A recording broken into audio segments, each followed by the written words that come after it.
విజయవాడలో సంచలనాన్ని రేపినటువంటి Krishnalanka lockup death కి సంబంధించినటువంటి కేసులో సిట్ అధికారులు విచారణ జరుపుతూ ఉన్నారు. అయితే ఈ రోజు ఒక సంచలనమైనటువంటి విషయం బయటకు వచ్చింది. ఏంటి అంటే కోర్టు ఆదేశాల ప్రకారం మే 1వ తేదీ నుంచి జూన్ 1వ తేదీ మధ్యలో ఉన్నటువంటి సీసీటీవీ ఫుటేజ్ ని భద్రపరచాల్సిందిగా కోర్టు ఆదేశాలు ఇవ్వడం జరిగింది. దీనికి సంబంధించి ఆ సీసీ ఫుటేజ్ ని సేకరించడానికి వెళ్ళినటువంటి సిట్ అధికారులు అవాక్కయ్యారు.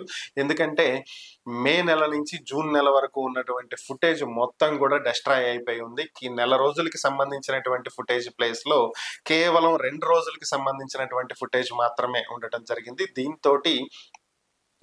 దీన్ని డేటా రికవరీ స్పెషలిస్టులకు పంపించి డేటాని రికవరీ చేయడానికి ప్రయత్నం చేస్తున్నారు. మరి ఎంతవరకు ఇది సఫలీకృతం అవుతుంది అనేది అయితే తెలియదు. ఎందుకంటే దాదాపుగా 30 రోజులకు సంబంధించినటువంటి వీడియో ఫుటేజ్ ని తీయాలి.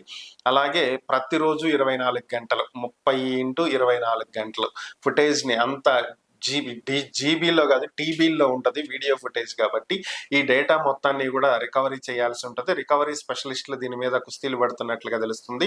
కోర్టు ఆదేశాలు ఇచ్చినప్పటికీ కూడా లెక్క చెయ్యకుండా ఈ విధంగా ఫుటేజ్ డిలీట్ చేస్తారా అంటూ విమర్శలు ఎదురవుతున్నటువంటి పరిస్థితి. ఇక మరొక వైపు కృష్ణలంక సిఐ నాగరాజుకు సంబంధించినటువంటి వార్తలు కూడా ప్రస్తుతం వైరల్ అవుతున్నాయి. సిఐ నాగరాజు ఇంటి వద్ద పోలీసులను భారీగా మోహరించడం జరిగింది. ఆయన్ని ఈ రోజు అరెస్ట్ చేసి అదుపులోకి తీసుకుంటారు అనేటువంటి వార్తల నేపథ్యంలో ఆయనకు మద్దతుగా కొంతమంది రోడ్డెక్కుతున్నటువంటి పరిస్థితి. అలాంటి సిన్సియర్ అధికారికి ఈ విధంగా మీరు చేయటం కరెక్ట్ కాదు అంటూ ఆందోళనలు నిర్వహిస్తున్నారు. నిన్న కూడా నేషనల్ హైవే మీద కొంతమంది బైఠాయించి ట్రాఫిక్ కి అంతరాయం కలిగిస్తూ నిరసన తెలియజేశారు. ఈ రోజు కూడా ఆయన అరెస్టుని అడ్డుకుంటారనేటువంటి వార్తల నేపథ్యంలో పోలీసులను భారీగా మోహరించినట్లుగా తెలుస్తుంది. మరి కొద్దిసేపట్లో ఆయన అరెస్టు చేస్తారా లేదా అనేటువంటి అంశాలు అయితే తెలిసే అవకాశం ఉంది.